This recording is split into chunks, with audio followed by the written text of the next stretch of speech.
But as the deaths of British soldiers and policemen increased, there was little sympathy from the government for the Arab protests.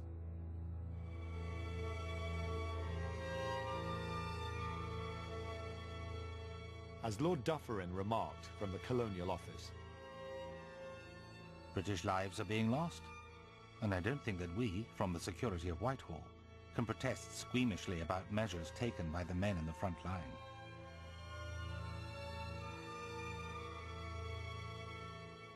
By the Second World War, Britain had more trouble on its hands.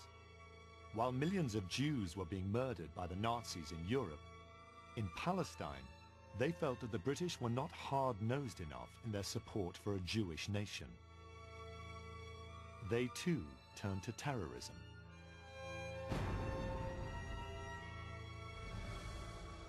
As the spiral of violence continued, the British ended up fighting two enemies. The British public, their politicians, and now even the army had had enough.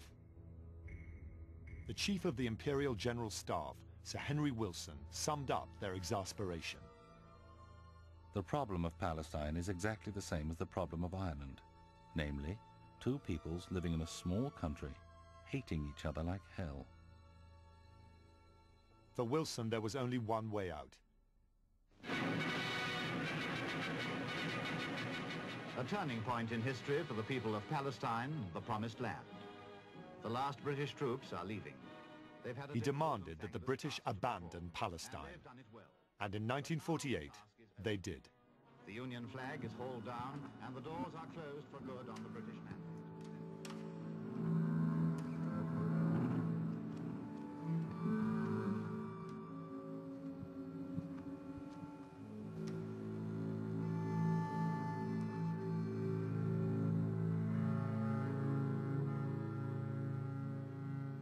Most of the graves here are of British soldiers and policemen, killed by both Arabs and Jews in the outbreaks of violence that were regular features of British rule in Palestine.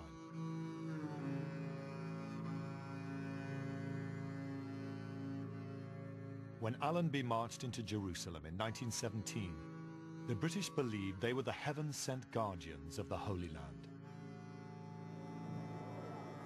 Yet for 30 years, they faced the simultaneous claims of two competing national movements.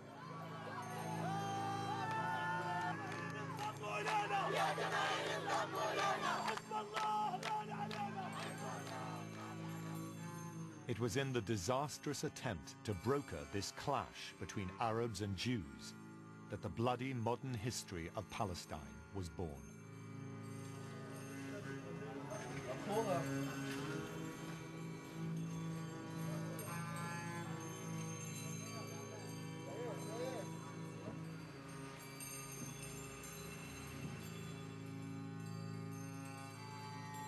There is a sense of a power that invests in infrastructure, in institutions, definitely leaves something behind that you could almost say that you are thankful for. But especially from the Palestinian side, since this construction came with such destruction, half of Palestine's population was cleansed. Half of Palestine towns were gone. Not because the British did it, but because the British, at least in the Palestinian narrative, allowed it. You can see how the positive elements in the balance sheet pale in comparison, I think, to the negative one.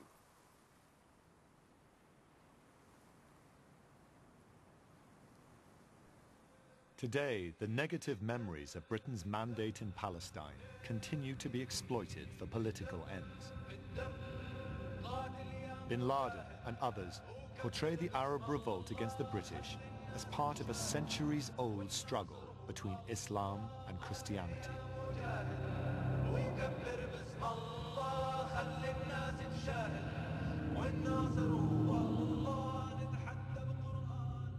I believe that there is a basic clash of civilizations and a clash of values between the world of Islam and the world of the West.